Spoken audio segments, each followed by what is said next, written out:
Good morning and welcome to another edition of Mind Your Business, the show shot right here from the convention floor of Traffic Sales and Profit Game Plan 2024 or hashtag TSP Game Plan 2024. I'm your host, Renee Seiler.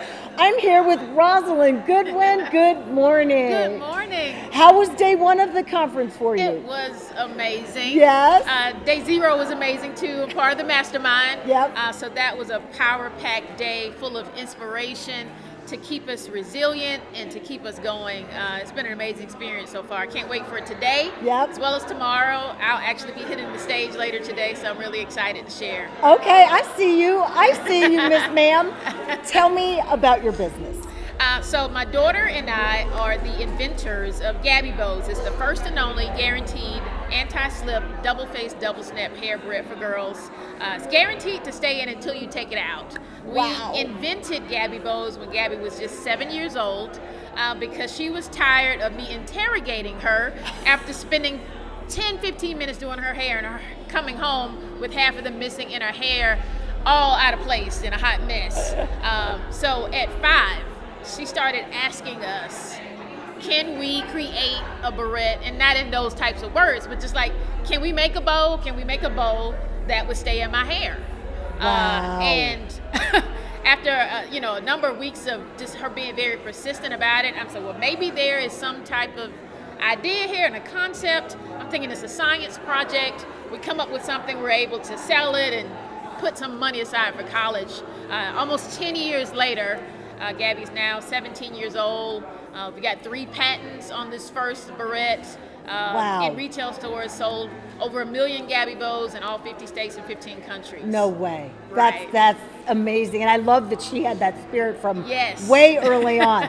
But you also have another hat you Yeah. wear. So tell me about that.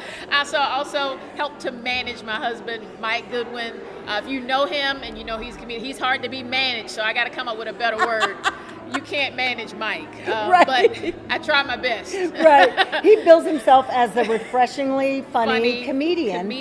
And he's keynote like speaker. he's like a clean comedian, He I think. is. Yeah, Only which I works love. clean, and I'm just really proud of him, all the work that he's been doing for over a decade as well. So our family has 2 businesses that are part of the TSP Mastermind. And you also do something with the South Carolina legislature. Right. What is when do you sleep?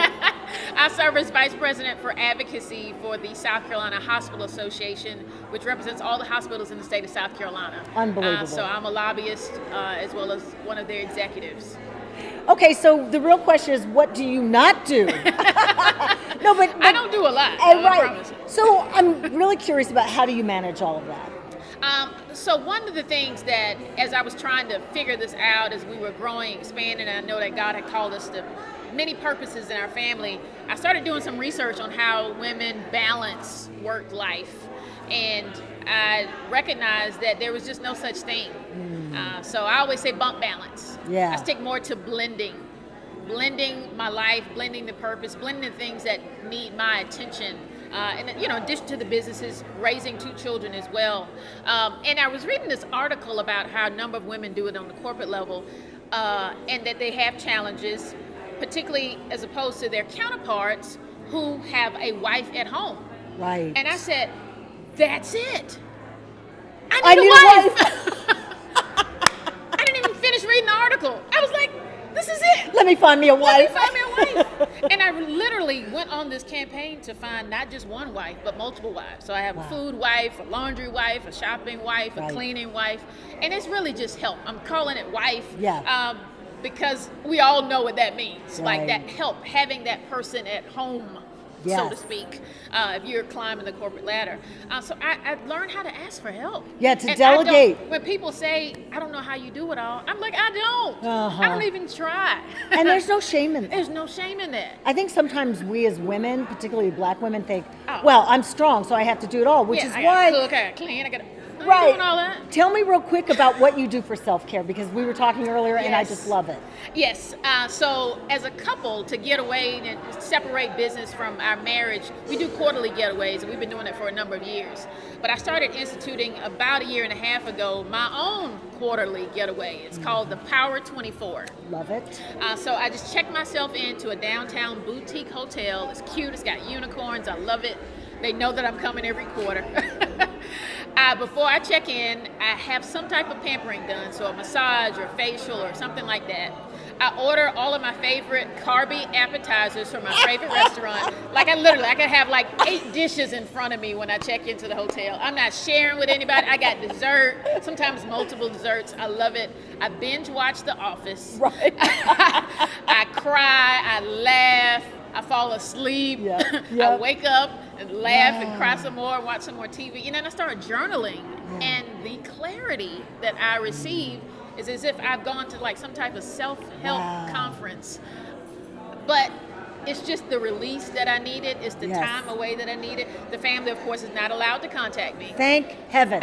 Even They got though access downtown- to any other time. No, but yeah. no. Good for everybody you. knows that this is my time. Yeah. And it's my Power 24. And I literally feel in 24 hours, I'm so much more productive and have so much clarity Wow. that I can make it through the rest of that quarter. Good for you. I also am, I am in therapy, and Yep. I'm excited about it. I'm happy about it. It Yep. helps me clear my mind.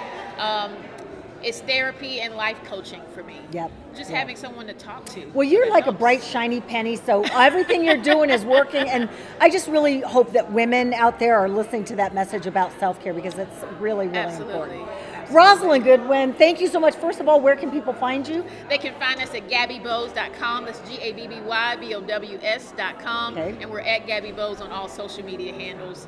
You can also follow Mike at MikeGoodwin.com. All right. Thank you so much, Rosalind. Thanks for Have a having great me. day, too. Yes, thank you. All right. And thank you for tuning in to another episode of Mind Your Business.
Hold on. Sorry.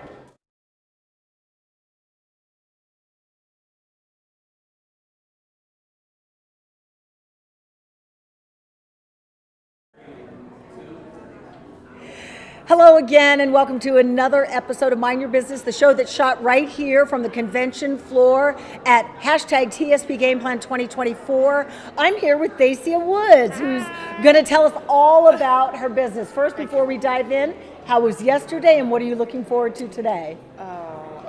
Of course, Master P today. But yesterday, and I'm not like this huge real estate buff, but Mr. Peoples was absolutely amazing. Yeah. Absolutely amazing. Okay, so you love that. Absolutely. Tell me about your business. I am the CEO of Ladies and Luggage, where we curate amazing travel experiences that cultivate sisterhood. So what that means for us is we curate hosted trips where we take African American women between the ages of 40 and 80 around. Started in that. I don't know. I just feel like I've always been the person that booked the trips for friends and family. And then in 2013, I decided to try travel, as a career.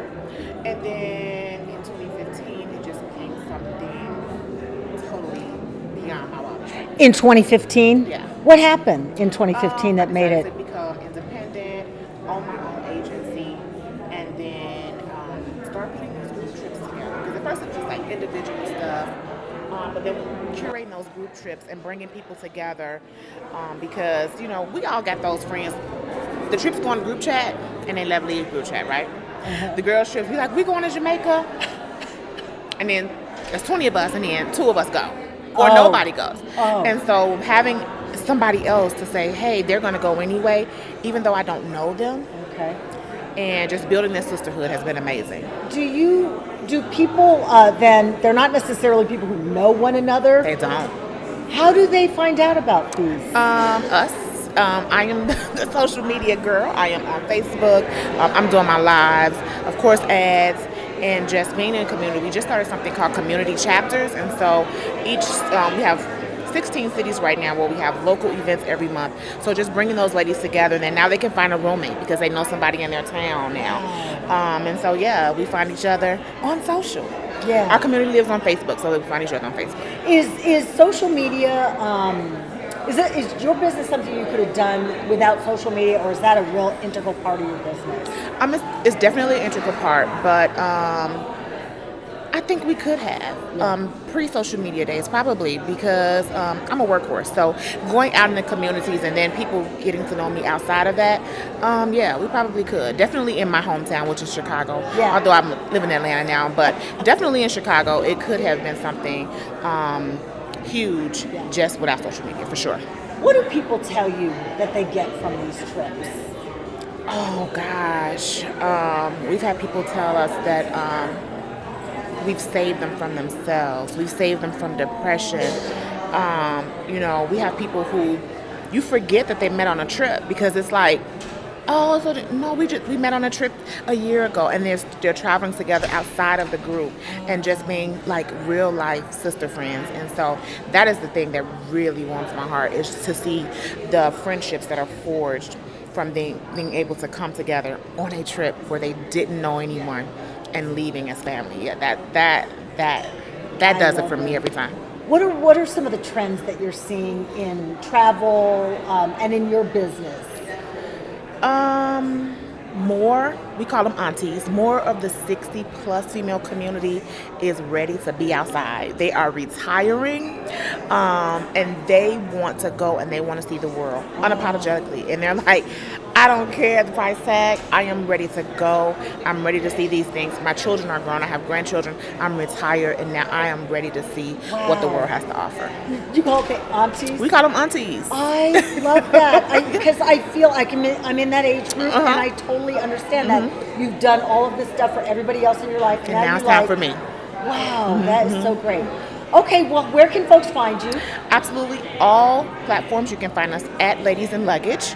That's Facebook, Instagram, and TikTok. We're trying our hand at all of that. But Facebook is where our community lives. I'm going to join. I'm going to join. Come on.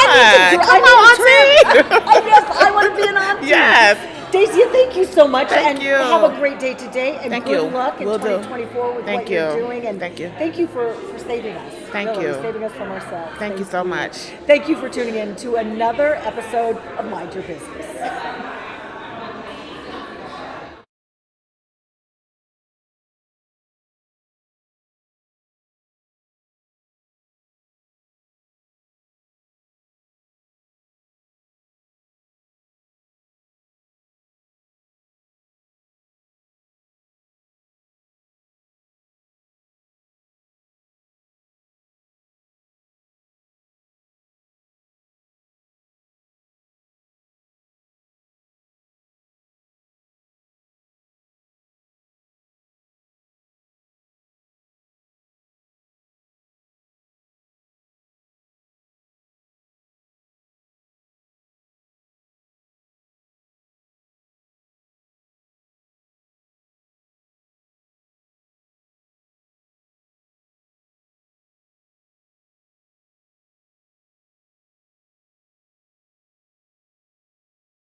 Hello and welcome back to another episode of Mind Your Business, the show that's shot right here from the convention floor at hashtag TSP Game Plan 2024.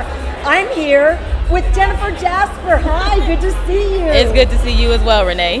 Tell us about your business. I know about your business, but tell the audience about your business. All right, so the name of my business is God Ain't Petty, But I Am, and it is a apparel company where we believe in celebrating all things petty.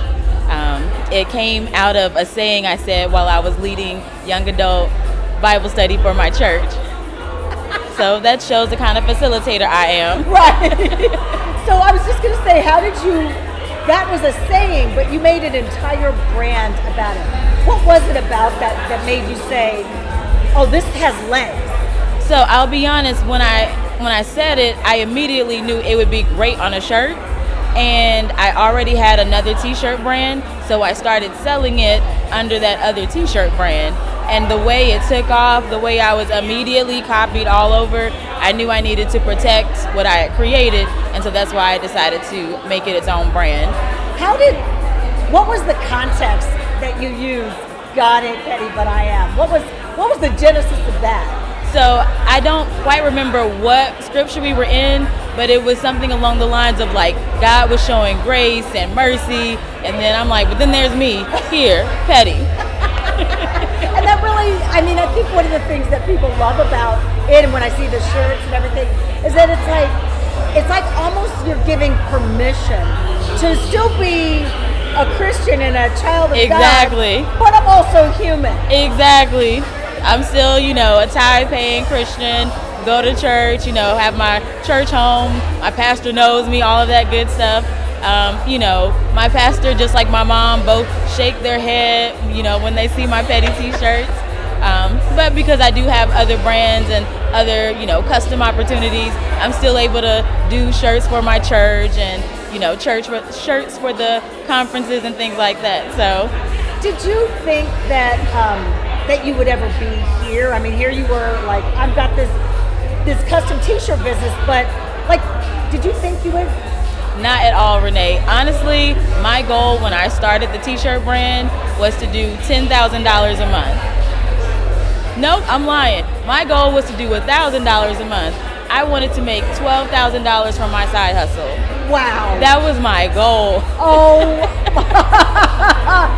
So I think that one of the things that I keep hearing in a lot of this is that people, you have this thing, you just never know when it's going to take off. Yeah. But you already had the skill set, and then you just sort of, I don't even want to say it was a pivot, because it was more like an expansion of what you were already doing. Yep. Tell me a little bit about that. So I will say my first t-shirt brand was more of a general store. So I had church shirts, I had sorority color shirts, I had social justice shirts, and people that knew me would shop with me, but it was really hard to get traction.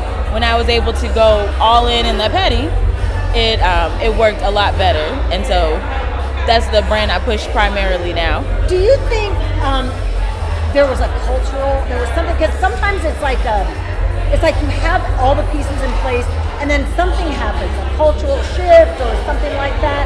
Yeah. Like, did COVID help you? COVID pandemic? Definitely helped, and the God Ain't Petty was born in COVID. Wow. Yeah, so we went home in March, and in August is when I released the first God Ain't Petty But I Am t-shirt. Of 2020. In 2021. 2021. Wow. Yep. And so what do you see for 2024 for you? For 2024, I'm really excited to become more visible as like a petty ambassador. So I want to be able to highlight my customers who are also petty ambassadors and really push the brand forward. I'm really trying to be more PR in 2024 and stop hiding. And so what's your biggest social media platform that you use? I would say I have the most followers on TikTok. Okay. But the one I'm most excited about is YouTube. Really? Yeah. Why? I am getting more views and more engagement on YouTube, and so I'm excited to build up that platform and be able to get the opportunity to add things like YouTube Shot, and make videos about not only my petty brand, but also how I'm growing my business and how I'm working to become a 7-figure business. I heard that. Yeah. All right, Jennifer Jasper, thank you so much, and thank you for letting us express ourselves on our chest. If we're petty, we're going to tell the world we're petty. Jennifer, thank you. Good luck in 2024. Thank you, Renee. And thank you for joining us for another episode of Mind Your Business.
Hello and welcome back to another episode of Mind Your Business. I'm your host, Renee Seiler, coming to you from the convention floor of TSP Game Plan 2024. And I'm here with a familiar face for those of you who watch the Convo. This is Keto J. Johnson of Property Power Play. That is a show that we have on the Convo. Keto, hi. Hi, how are you? I'm good. How are you doing? I'm doing fantastic. What did you think of day one of the conference? Day one was amazing, but you got to understand that came right after day 0 for me as a Mastermind Collaborative member. So, yes. I mean, I'm on a high already.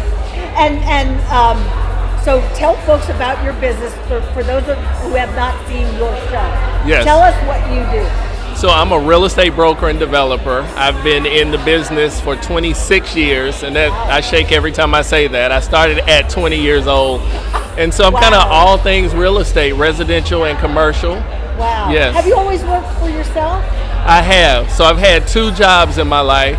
Both were in my teens. I worked at Big Lots, store number 488 as a stocker, right? And then I also worked at First, a bank, a call center for a bank for about 2 months. How did you get into real estate and become a real estate broker?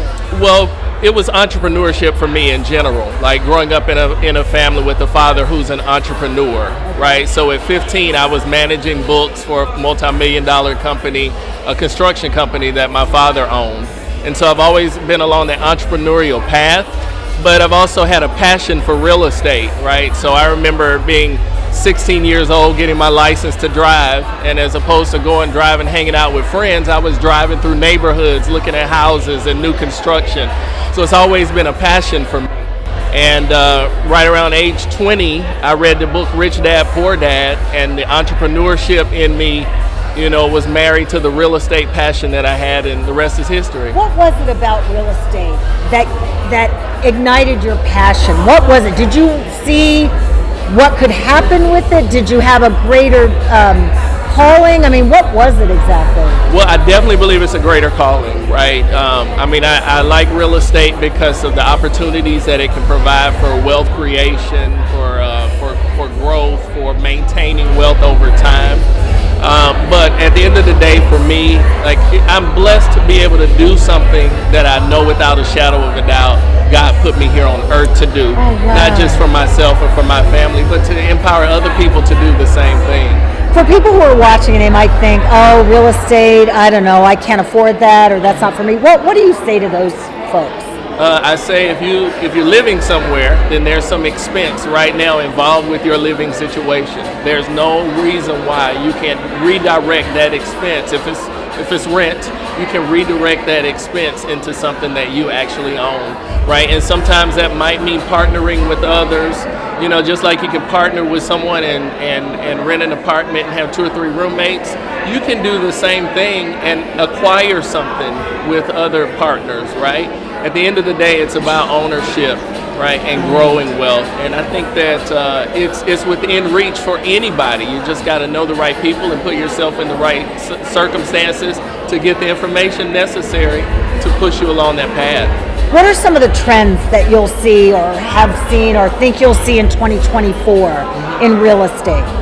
I think, and some of what I say is going to be Atlanta specific, right, or large metropolitan areas specific, right.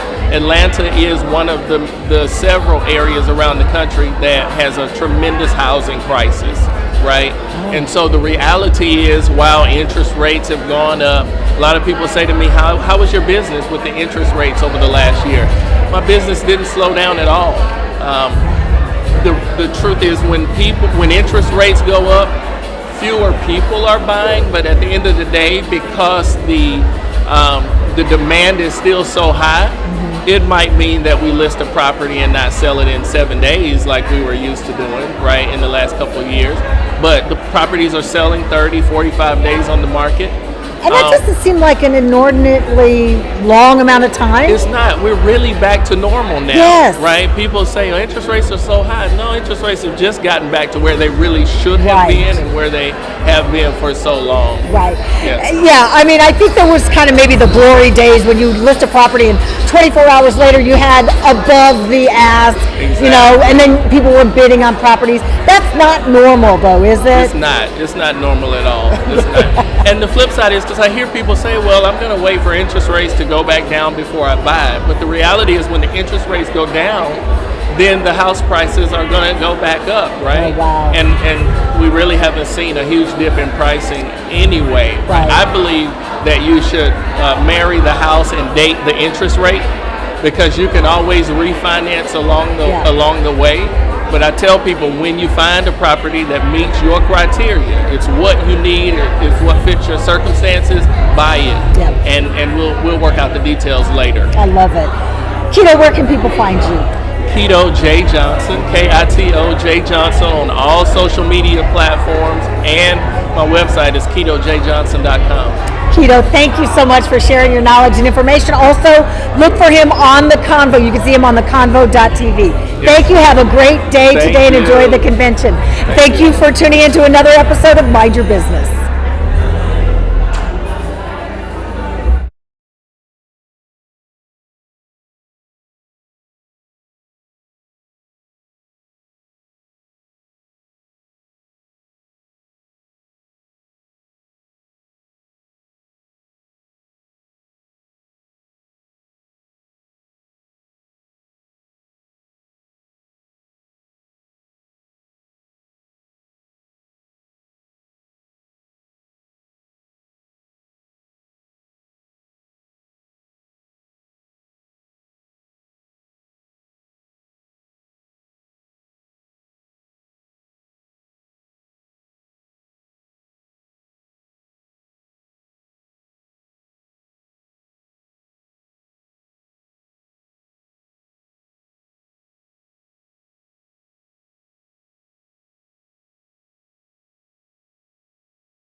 Another episode of Mind Your Business, the show that is shot right here from the convention floor at TSP Game Plan 2024. I'm here with Sherdon Reynolds. Look, I'm here with Sherdon Reynolds. Sherdon, hi. How are you? I am good. How are you is the question. I am amazing. How was day one for you? Oh, phenomenal, right? And it's always that way. It was so informative, so many nuggets, so many reminders. Sometimes you just need to be reminded what you know. Yes. To start moving. So yeah, that's what that so day true. was for. Yeah. Tell us about your business. So my company is She Prints It. We're a promotional products and branding agency. We help women-owned, led, and operated businesses increase revenue, relationships, and referrals through the power of promotional products. How'd you get involved in that? Well, really, I just wanted to start a t-shirt line, like so many people. And this was a pre-drop ship era. Couldn't find anybody that could support the limited capital that I had. So I started to learn the industry. And in that process and networking, I met so many amazing business owners that didn't look as good as they were. And so I realized that there was a space and a need for that. And so I said, how do I support them in showing up in excellence and leaving a footprint behind in every room, even if they're not there? Wow. And promotional products allow me to do that. Did you do something prior to what you're doing now? Yeah, actually, I was in corporate retail. And so that's really where I learned how powerful promotional products was unconsciously, because we would have our different stores go and do community outreach, and we would be giving away water bottles. We would sponsor events, all kind of fun stuff. And I understood that billion-dollar company never ran commercials. Wow. But their footprint was everywhere because they were leaving behind the power of products, which is really like a passport for your business universally, right? Because you can show up anywhere with these products. Right. And so I was like, how do I bring that to small business? And so how did you make that shift? You said you were picking all of this up sort of by osmosis. It sounds like that you were just around it, and then, so when did you make the pivot to working for yourself? Yeah, I made the pivot in 2017, and I always tell people, some people jump off the cliff, I got pushed, right? I was dealing with some discrimination issues at work, and I was terminated for it, and told my husband, give me 9 months.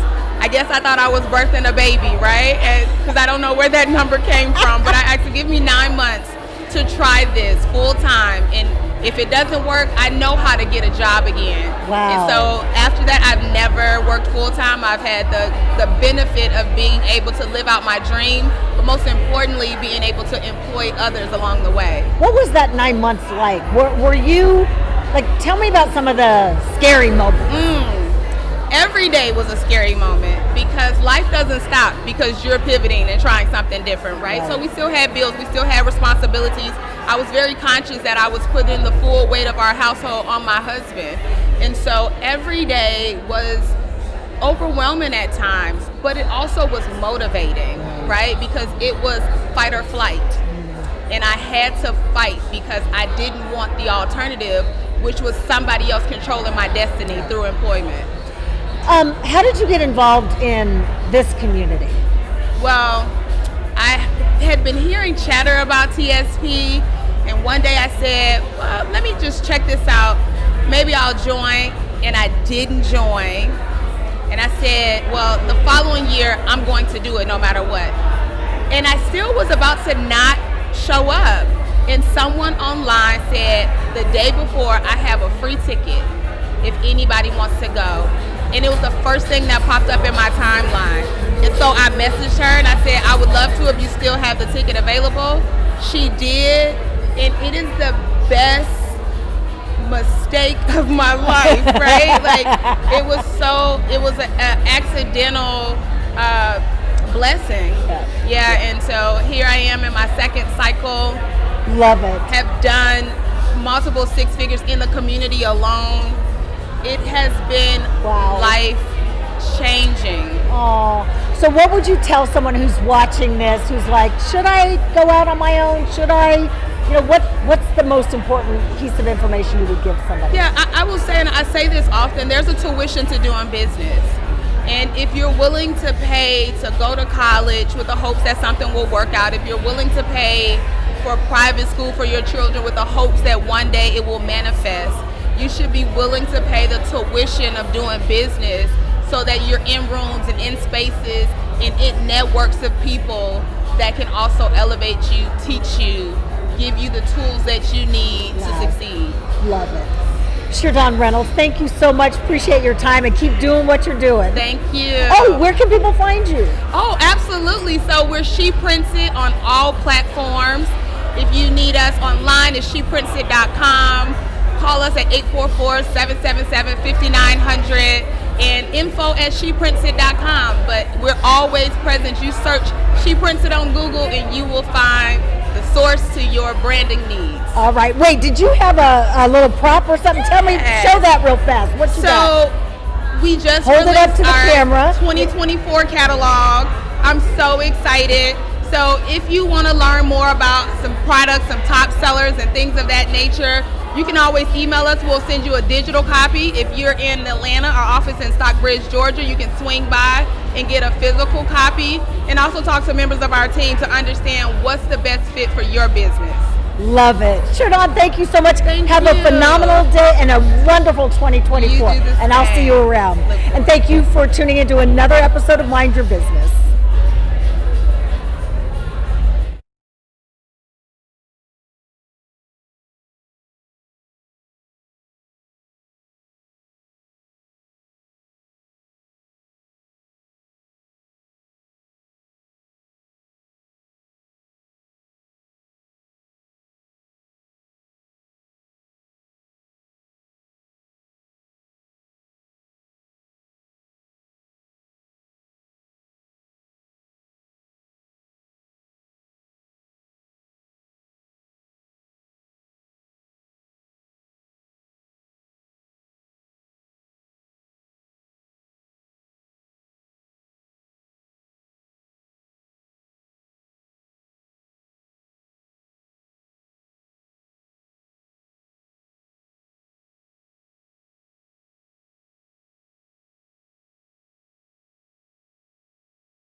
welcome back to another episode of Mind Your Business, the show that's shot right here from the convention floor of TSP Game Plan 2024. I'm your host, Renee Seiler, and I am here with Brittany and Cole. Yes. Hi, Brittany. How are you? How are you? I'm good. Are you excited to be here? I am so thrilled to be Yeah. here. There's How- an energy that's like hard to describe here. You have to experience it in order to like really get it. Well, we are experiencing it right now, aren't we? They just opened the door for the VIP, so yeah, very much so. Tell me about your business. Yes, I'm the CEO and founder of Career Driver. And as John C. Maxwell says, as the leader goes, the business goes. So we help organizations develop great leaders so that they actually keep their people, they don't have a lot of turnover, and so that they grow their business. Wow, how did you get started in that? I spent 12 years in corporate as a sales and marketing leader, and in many of those rooms I was the only or one of a few. So I'm really focused on tailored leadership development and how you can ensure that there's a cultural context into how you're developing people so that people understand that this space is for them. There's a sense of belonging, they want to stay, but also they want to contribute at their highest level of capacity. So then, when did you make the decision to leave corporate, or were you downsized, or how did that happen? Oh my goodness. Yeah, so as I said, I was there for 12 years and had a really long runway and could have done a lot of things there. It was just this perfect intersection of organizational change, which is corporate speak for we're about to have layoffs, and my role was eliminated. And so I was not expecting that to happen, and it just presented an opportunity for me to have a 1-year severance and leave, or to stay and take another role. And I was, of course, side hustling and doing my thing while I was in corporate. It just felt like it was the perfect opportunity for me to really take the leap with a parachute. So I decided to do that, and I was doing some work inside of the organization that made it really clear that although I'm serving leaders individually, I could also serve corporations like the one I was in. Wow. I keep hearing these themes, like people are like, I did this and then I made a pivot, or I did.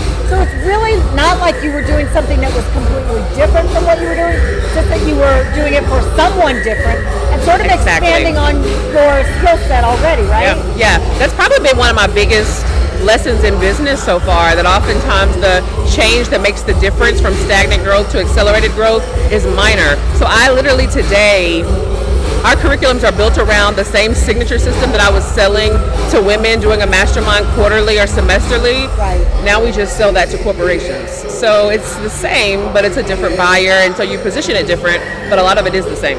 Did you ever have these moments where you're like, I'm missing the safety and the security of corporate? Have I? Yeah, but I think the most beautiful thing is like when I think about my mindset in 2019, which is when I left Pfizer. August 19, 2019 was my last day of work. And I think about the hesitancy. My goal was just to double my salary. So my goal the first year of business was $250,000. Okay. And I can remember feeling this anxiety around, like, is that even possible? Like, how am I going to do this? Because I was used to the 15th and the last day of the month check, the quarterly bonus, all of the things that make corporate so attractive, incredible benefits, all of the things. And so I have had moments where I'm like, it's the end of the quarter. I'd be getting that good bump right about now, automatically, because I spent most of that time in sales. But it's been an experience that has been incredible, not only in the impact that I've been able to create, but the growth that I've seen in myself as a leader, and my mindset around what I'm able to do to contribute to the world, to see change in my community. Yeah, the corporate, whatever, the golden handcuff is good, but there's also a lot of limitation. Sure. There. What are some of the things that you've been able to do on your own that you did not have the leverage to do in corporate? Yeah, well, Renee, you know what I would say? I'd often say this. I believe one of the best places to learn how to grow a business is working in one. And so what's interesting to me is that there's probably not a day that goes by that I don't lean on something that I learned at Pfizer. So that business acumen that you build, if you leverage being an intrapreneur at your 9 to 5, can really serve you well as an entrepreneur. But in this space, I'm able to make decisions faster. That's probably the biggest thing. You know, in corporate, there's a lot of red tape. I know we've got to pilot it, and but even in that, especially when I spent time as a marketer, I learned that like the only way that businesses, even in the Fortune 500, really know if an idea is going to work, they have to implement it. So you see things like, A/B testing, or you see things even like the model of pilots, which can feel like we're stalling in implementing this change, but really it's about, let's put it in the market, let's test it, and then based on the results, we'll know. Whereas sometimes as an entrepreneur, you feel like, oh, it has to be perfect before I can put it out. So there's a lot that I actually lean on that I learned in corporate that helps me to become a better business owner. I love it. I love it. Where can people find you? Yeah, so you can check me out over at letsthrivetogether.com. I host a show every week, and so that's probably the best place to check me out. And you can connect with me on LinkedIn. I'm a top voice for this year, 2024, so I was really excited about that. Great. On LinkedIn, and you can find me on Instagram as well. And Instagram, what's the handle? At Brittany N. Cole. Okay. Brittany, thank you so Thank much. you. And good luck to you today, you. the rest of the conference, and in 2024. Appreciate your time. Appreciate you. Thank you for tuning into another episode of Mind Your Business.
Hello and welcome back to another episode of Mind Your Business. I'm your host, Renee Seiler. This is the show that is shot right here from the convention floor at TSP Game Plan 2024. And I am here with Joy Harris. Hello. Hi, Joy. You are a business. Thank you. So good to be here. Yeah, tell me about your first day. How have you been finding the conference? Man, it's been amazing. Nugget after nugget, back-to-back information. I've been enjoying it so far. Tell me about your business. So my company is called Touch of Joy, and we do business as Shift for Dr. Joy. And what I do is I help faith-based entrepreneurs, church leaders, and schools expand, rebrand, and create passive income. Oh, wow. That sounds like a lot. Yeah, so I call myself the Shift Doctor and the Rebrand Coach. Oh. I help people get shift together. Wow. Yeah, that's what I do. I help them get shift together. So why do people need that? What is it they're missing about when they come to you? So I believe at every level of evolution that you need to become a different version of yourself. So I think, like for me, I sold my hair salon 5.5 years ago, right? That was my familiar. to step into this foreign place or this new place of coaching and consulting. So what I found at that time is I needed to find me a shift coach. I couldn't find anyone, so I became the person that I was looking for. Wow. I became my avatar, and what I found out is I first had to get rid of the old mindset, the old version of myself, the old way that I was doing things. I was able to bring some of the stuff to the new business, but what I realized is that there's a mindset shift and a version shift that's required to go to the next level. So that's how it started. You were a hairdresser? Is that what you Yeah, said? I still have all my license. Yes. So I think people would look at that and go, wow, that seems like quite a shift, quite a pivot. Yes. But are there similarities in the two? So I think the beautiful thing about working in the rebrand place, and as far as hair, what makes me unique in the marketplace is I am able to bring what I learned in the beauty industry to my branding clients. So, and then think about hair, you're always helping people transform their styles, their looks. So it's that all things work together for the good. So it was like using that to work over here, but that's also what makes me unique in this new place. So, do you think that, what is it when people come to you that they're not getting about rebranding and shifting? Is it fear? What is it? Yeah, I think it's that people are holding themselves hostage to an old version of themselves. That was me. I was holding myself hostage to how I used to do things, how I used to be. So I think fear definitely plays a place in it, but it's also losing what you were known for or how you were identified in the marketplace. Everybody knew me as this person. Now I'm shifting into this whole new person. So I think the thought can be overwhelming of building a new audience, people seeing you in a new way, but it's also dealing with that inside stuff that has people like going into this space of overwhelming their mindsets. I think also it's the fear, and like I'm sure you knew beauty and hair and all of that like the back of your hand. Yes. And now all of a sudden you have to step out on faith and you have to learn and you have to. Yes. And I think people sometimes think, oh, I'm too old to change. Yeah. What do you say to people who think like that? Well, first of all, there's still a lot of life to live, right? So get out of the mindset of being too old to do anything. Look, I'm not going to take it to the Bible with Sarah and Abraham, but it does not matter what your age is. You can continue to go forth and grow to change to be a better version of yourself and a better person. It's like when you elevate, everything in your life elevates. So why stay stuck and comfortable when greater is calling you? You know? Wow. Yeah. It's like, and people, there is greatness in stepping out. Yeah. And I think sometimes people are like, well, I'll just live this quiet life, but a quiet life of mediocrity. I'd rather fail at extraordinary than be wildly successful at ordinary. Yeah, that's so good. Yeah. So what's 2024 looking like for you? Well, I'm excited about 2024. First of all, I'm in the season of stretching right now that's very uncomfortable. So I always encourage people to make a decision to be uncomfortable because it's not becoming a millionaire for me. It's the person that I need to become first. So a lot of people want to get to the money, but what about who you're becoming? So I think this last season for me has becoming the person that I need to be to sustain these big blessings that's coming on the other side of stretching. Wow. So this year for me, it's going to be my greatest year yet. Financially, I'm going to be the best version of myself in this season because I know there's another version that's calling me. So it's going to be big. I know it's going to be big because the pressure has been big. So I know it's pushing me into something greater. Wow. Yeah. I love it. Your enthusiasm is infectious. Thank you. I wish you all the best in 2024. Thank you. Thank you for joining us. Thank you so much. Where can people find you? So I am at Shift with Dr. Joy on all social media platforms. Wonderful. Thank you. Have a great day. Thank you for having me. And thank you for tuning in to another episode of Mind Your Business.